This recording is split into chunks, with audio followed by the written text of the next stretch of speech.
నరహత్య చేయవద్దు, నరహత్య చేయువాడు విమర్శకు లోనగునని పూర్వీకులతో చెప్పబడిన మాట మీరు విన్నారు కదా. నేను మీతో చెప్పునదేమనగా, తన సహోదరుని మీద కోపపడు ప్రతి వాడు విమర్శకు లోనగును. తన సహోదరిని చూచి వ్యర్థుడా అని చెప్పువాడు మహాసభకు లోనగును. ద్రోహి అని చెప్పువాడు నరకాగ్నికి లోనగును.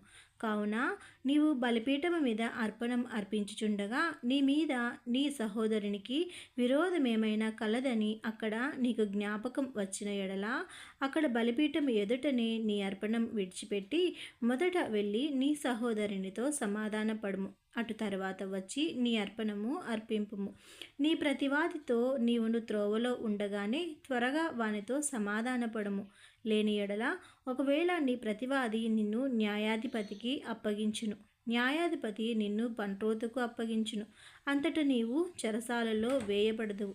కడపటి కాసు చెల్లించు వరకు అక్కడ నుండి నీవు వెలుపలికి రానే రావని నీతో నిశ్చయముగా చెప్పుచున్నాను.